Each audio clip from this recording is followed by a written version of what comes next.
Salut à tous les amis, j'espère que vous allez bien. On se retrouve aujourd'hui, jeudi 26 juin 2025 pour une nouvelle vidéo. On va revenir évidemment sur toute l'actualité du FC Barcelone. On va revenir sur le retour au Spotify Camp Nou, mais également toutes les informations mercato. Mais juste avant, petit instant promotion, profitez de mon partenaire maillot pour accueillir des maillots de bonne qualité. Vous pouvez également profiter de mon partenaire pour acquérir des maillots vintage, des casquettes, des écharpes, des polos, un petit peu de tout. Donc je vous le rappelle, tous les détails sont dans la description de cette vidéo. C'est parti pour la vidéo de la journée. On va débuter par l'information relative au retour au Spotify Camp Nou. Donc pour rappel, le FC Barcelone a son stade qui est en travaux depuis l'été 2023. Il faut également rappeler que le FC Barcelone prévoyait un retour en novembre 2024. Finalement, le retard et l'impossibilité d'effectuer plus rapidement ces travaux expliquent le fait que le Barça a décidé de revenir donc à son stade. Donc pour le trophée Gamper en mode test avec 60 000 personnes normalement. Donc ça sera contre Côme, l'équipe italienne dirigée par Fabregas. Donc je le rappelle, le FC Barcelone continuera des travaux dans son stade jusqu'à normalement la fin 2026 où là normalement il manquera que le toit qui devrait être installé. Donc normalement d'ici là le Barça aura tout installé, les 3 étages, il manquera juste le toit qui normalement met 3-4 mois à effectuer. Normalement ça c'est un truc qui se fait en été, donc je pense que ça se terminera beaucoup plus vers 2027. Mais le plus important quand même c'est de revenir au stade, le stade qu'on connaît tous, même si évidemment ça sera un stade qui sera en travaux, je le rappelle, 60 000 places tout d'abord, puis au fur et à mesure des mois, le Barça va construire le 3e étage et au fur et à mesure ouvrir le stade à beaucoup plus de gens. Il faut savoir que lors des premiers mois, il n'y aura pas forcément accès au parking pour tous, ni au restaurant dans le stade, ça sera au fur et à mesure. Il faut rappeler quand même que ça reste non pas une reconstruction, mais une construction dans sa totalité quasiment pour le nouveau stade. Donc c'est quand même une bonne nouvelle parce que ça fait longtemps qu'on voulait revenir au Spotify Camp Nou et donc il aura fallu attendre quasiment 2 ans pour cela. Outre cela, autre information, elle concerne cette fois-ci le mercato, c'est ce qui vous intéresse, on va faire un petit point sur tous les éléments. Le FC Barcelone ira donc sur Nico Williams pour lever la clause libératoire dans quelques jours, donc début juillet. Mundo Deportivo parle du 1er ou du 2 juillet pour la levée de la clause libératoire fixée à 58 millions d'euros.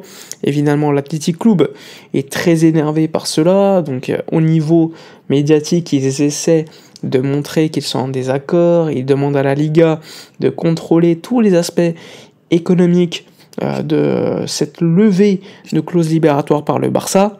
Mais il faut savoir que l'Athletic Club ne peut rien faire. Si le Barça lève l'option, eh bien lève la clause libératoire. Il y aura donc la trésorerie qui va permettre de payer le transfert. Et ensuite, au niveau de l'inscription, eh bien le Barça, pour l'instant on n'a pas d'infos sur la limite salariale, mais si le Barça a la marge nécessaire pour l'inscrire, il n'y aura pas de problème. D'ailleurs, Laporta en a parlé hier soir en disant qu'il n'y aura pas de problème au niveau là, à ce niveau-là, surtout que le Barça continue à générer de l'argent par des départs de certains joueurs, des joueurs qui n'appartiennent plus au Barça, mais qui avaient des pourcentages à la revente, donc ce qui permet à Barcelone d'acquérir plus de revenus sur cet exercice comptable, et donc avec un budget de plus d'1 milliard d'euros sur la saison 2025-2026, un retour au stade avec 60 000 personnes également, bien nécessairement le Barça aura beaucoup plus de revenus et donc une limite salariale supérieure, ce qui permet d'avoir un mercato plus intéressant. Et c'est pour cela qu'en plus de Nico Williams, le Barça a déjà recruté Joan Garcia, levé de clause à 25 millions d'euros, sans oublier Ronny Bargi que le Barça a déjà signé, dans quelques jours le Barça va le signer, parce que là aussi le Barça attend à l'exercice 2025-2026 pour 2,5 millions d'euros. On n'écarte pas qu'il parte en prêt dans un autre club de Liga, mais en tout cas le Barça sécurisait le deal.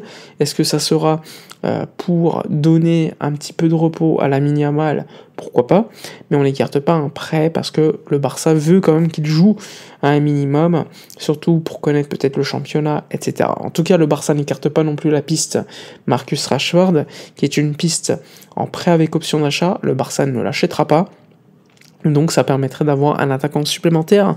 Donc il faudra faire des choix parce que le Barça ne peut pas avoir 10 attaquants non plus. Et donc en ce sens, à voir. Mais Rashford, s'il arrive, ce serait plutôt pour un poste de numéro 9, même si c'est un joueur qui aime jouer sur le côté, ce serait plutôt pour un poste axial. On sait que Ferran Torres joue pas mal de temps cette saison, enfin la saison dernière, il jouait pas mal de temps, il était plutôt efficace même pour donner du repos à Lewandowski. Lewandowski, on sait qu'il va perdre beaucoup de protagonisme la saison prochaine avec son âge et la dernière année de son contrat. C'est sûr qu'il va beaucoup moins jouer. Mais en tout cas, on a quand même beaucoup de complétude dans l'effectif, des profils différents et surtout un effectif beaucoup plus large que la saison 2024-2025. Maintenant, perso, j'ai un petit point à soulever, c'est par rapport à la défense, notamment les latéraux, où là j'estime qu'en cas de blessure d'un joueur comme Koundé, comme Baldé, t'es dans une situation compliquée. Ok, Eric Garcia peut jouer latéral droit, même si c'est pas un latéral de métier, il a très bien fait cette saison. Mais à gauche, c'est Gérard Martin, qui pour moi n'a pas le niveau. Donc là aussi, perso, j'aimerais bien que le Barça recrute un latéral gauche. On parle beaucoup de Grimaldo, mais ça dépendra évidemment de l'éventuel départ ou pas de Gérard Martin, latéral gauche, qui intéresse beaucoup en première ligue. Donc ça aussi, c'est un sujet qu'il faudra suivre tout au long du mercato. Côté départ, le dossier Ter Stegen sera à suivre, avec une discussion entre Flick et lui qui est attendue. En cas de décision, Ter Stegen devra partir. Le Barça économisera nécessairement la masse salariale, et surtout ne pas oublier le dossier Araujo, qui est certes quelqu'un qui veut rester à Barcelone, mais ses agents parlent avec d'autres clubs, et il y a la Juve qui est intéressée, même si c'est pas le seul club. Voilà pour faire simple en termes de mercato. Ansu Fati aujourd'hui voyage à Monaco pour signer en prêt. Le FC Barcelone là aussi économise de la masse salariale, prêt avec option d'achat fixée aux alentours de 12-15 millions d'euros. Le Barça aura une option de rachat en cas de levée de cette option par Monaco, et surtout le FC Barcelone pourra, s'il le désire, en ayant prolongé Ansu Fati avant le prêt, eh bien permet également de tout simplement allonger le salaire, c'est-à-dire que Ansu Fati lui reste 2 ans de contrat, il prolonge et les rémunérations de ces 2 années de contrat iront sur 3 ans, ce qui permet à Barcelone d'étaler et d'avoir moins de dépenses sur une année en termes de salaire pour Ansu Fati, et ensuite tu l'envoies en prêt, ce qui permet également à Monaco de pouvoir avoir, on va dire, beaucoup plus d'aisance pour payer une partie du salaire du joueur.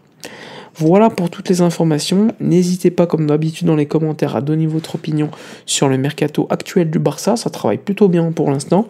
N'hésitez pas à liker, commenter, partager. Si vous avez des questions sur le partenaire, en commentaire ou sur Instagram, Twitter, tous les détails en description. Bref, moi je vous dis à la prochaine et d'ici là, comme d'habitude, portez-vous bien.